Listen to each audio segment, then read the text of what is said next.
Well, hi there, navigators. In case you're new to this channel, I am Colleen. And I'm Nate. And we're Navigate with Colleen and Nate. So we get asked a lot about one particular topic, and today we're gonna address that topic. So you asked for it, and we're gonna tell you, is Royal Caribbean's The Key worth it? Right after this.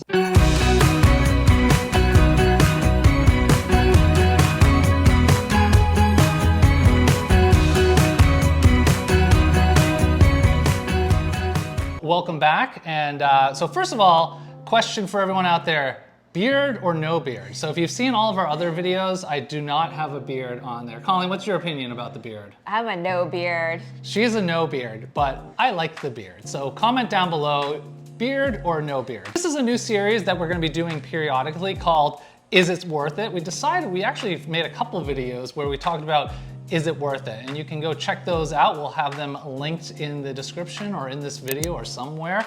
But again, you know, we know all of you, like us, we're not full-time vacationers. Are you a full-time vacationer? I'm not, and I know vacationing can be expensive. It can be expensive, and you're always asking yourself, should I spend this little bit of extra on this thing or that thing, right? And you know, you have these expectations. So we're hoping in this series, we'll kind of cover that, and you can make a decision before you buy something, whether it's on a cruise or on a trip, and really decide, is it worth it? So today we're gonna talk about the key, which is a really hot topic, and we get asked a lot about the key. So you ask, what is Royal Caribbean's The Key? So just overall, it's an extra perk that you essentially can purchase as part of your cruise.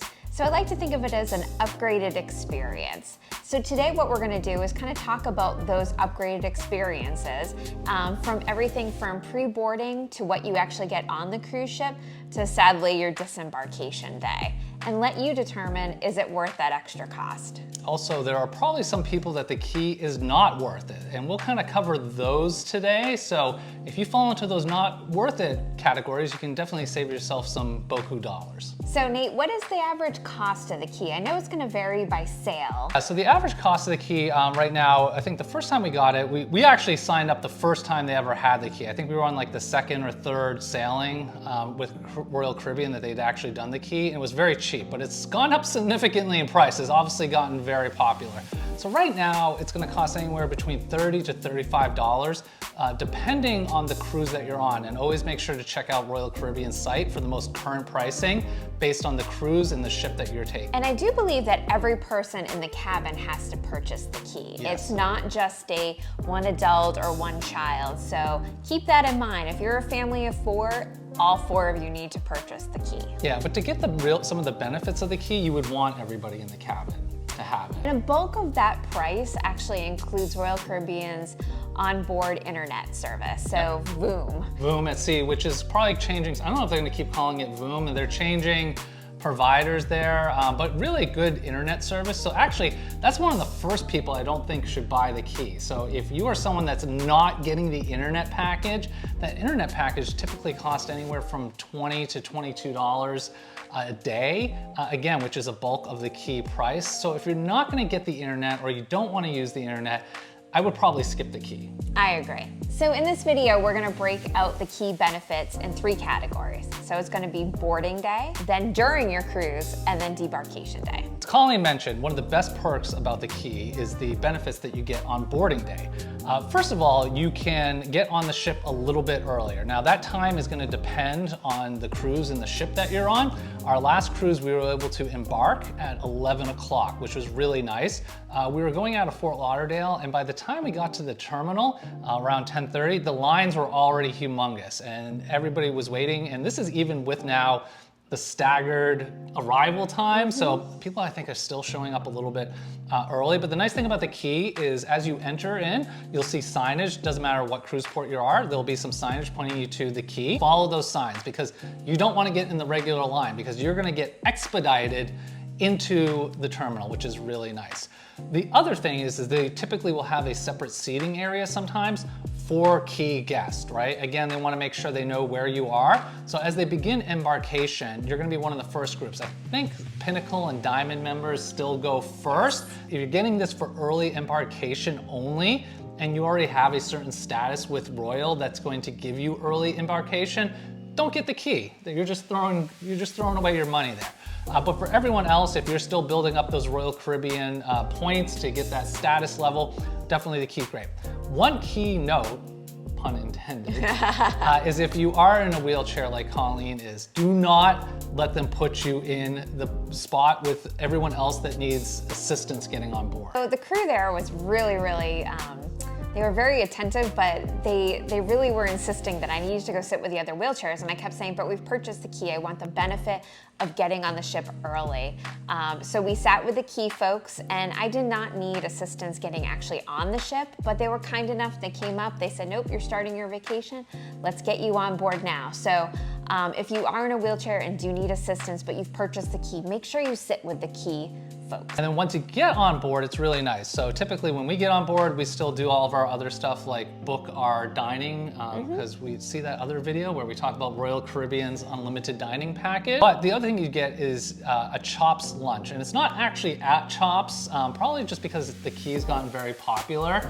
So it's in the main dining room. And usually they'll tell you what floor, because typically on like an Oasis class ship, the main dining room is gonna span over 3 floors. So on our cruising, I think it was on like the... I think it was on deck 4, and it's nice because once you get off the elevator and you make your way towards the entrance of the dining room, they actually have tables set up. So if you've got a couple pieces of carry-on luggage, you don't have to worry about carrying them into the dining room. You can actually just check them in right there at the desk. They'll bring them directly to your room once the cabins are ready. So it was nice. We could just keep, our personal things like, our passports, wallet, And if you want to hold on to your bag too, you can hold on to your bag. You don't have to give it to them, and we have some medical stuff, so we kept it on ourselves. But you can, and you get to sit down and have a just nice, relaxing lunch. So if you're like us, you probably didn't eat a big breakfast, you're probably a little bit hungry, and now instead of having to fight everyone at the buffet,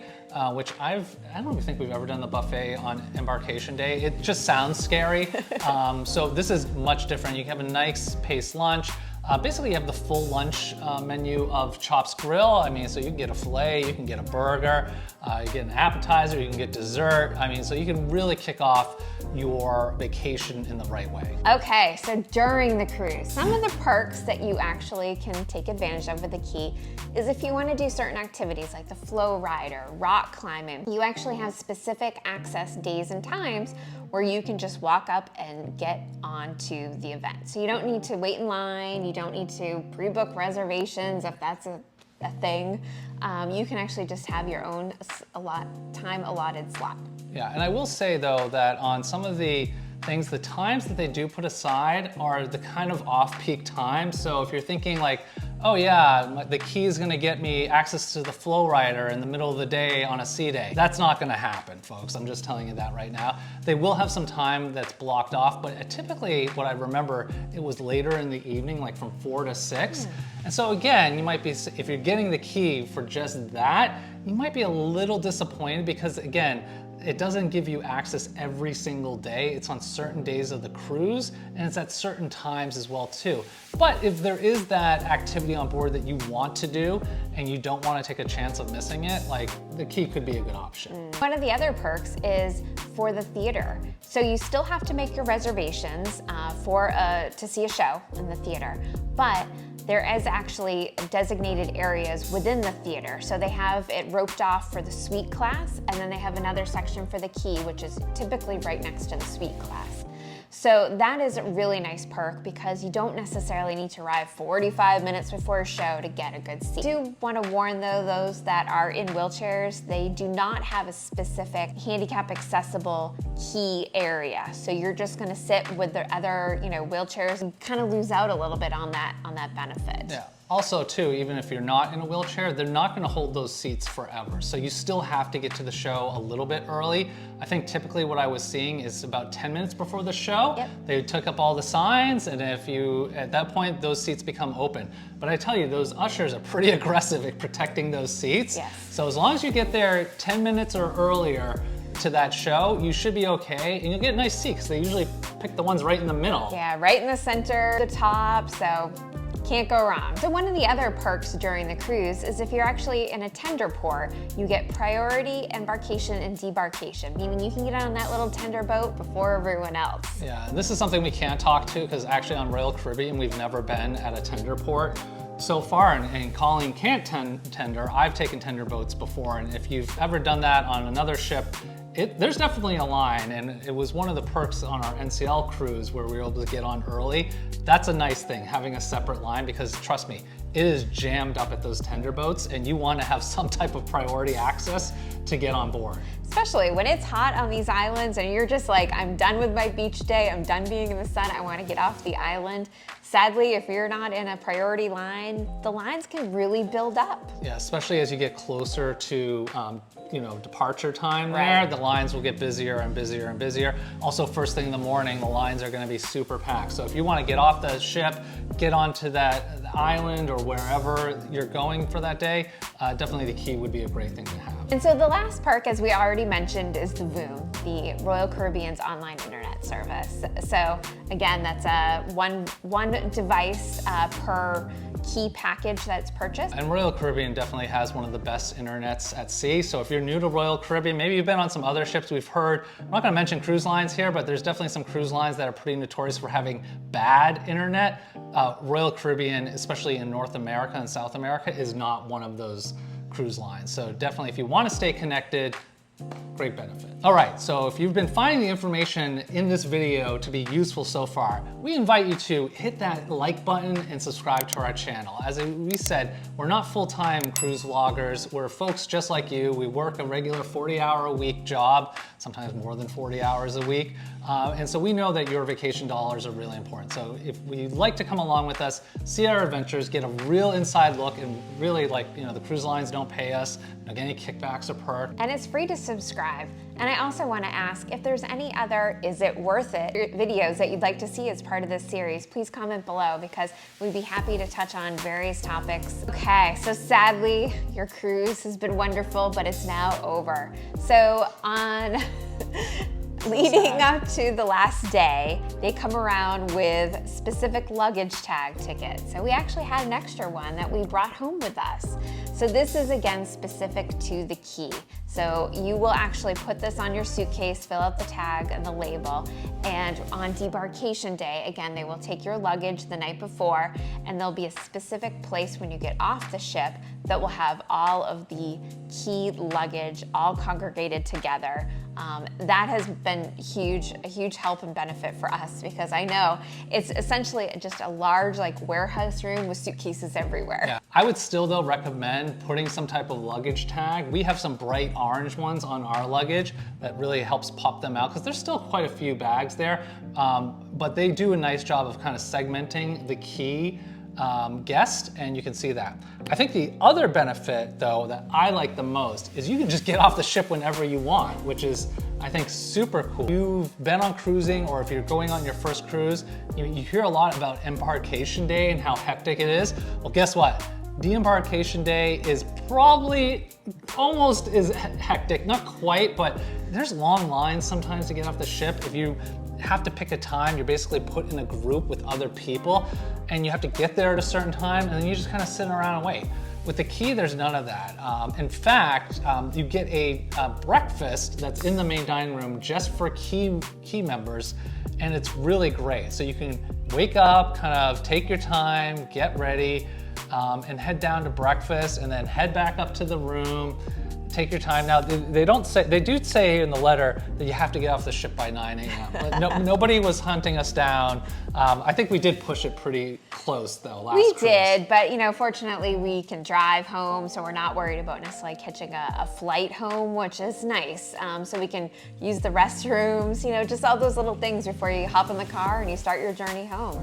Yep. But before we actually get off the ship, Nate touched upon that breakfast. And I have to say, not that I want to put words in your mouth, but I think that was your favorite breakfast, probably your favorite meal. It was my favorite meal of the whole ship. They had this Ben Benedict. It was like a special Royal Caribbean Benedict. It was like a crab cake Benedict or something.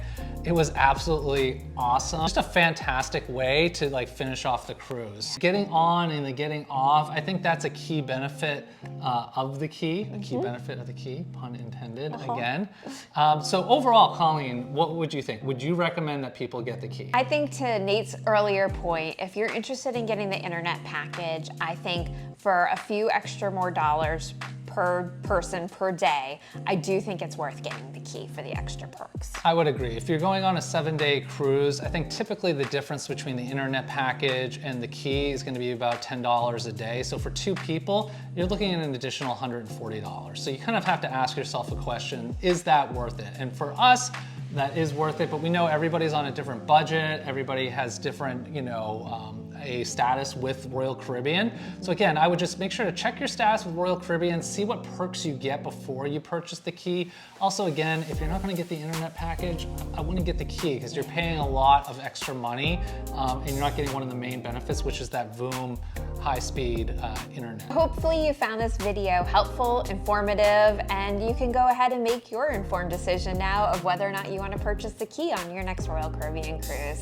So for now, see you later. Navigators.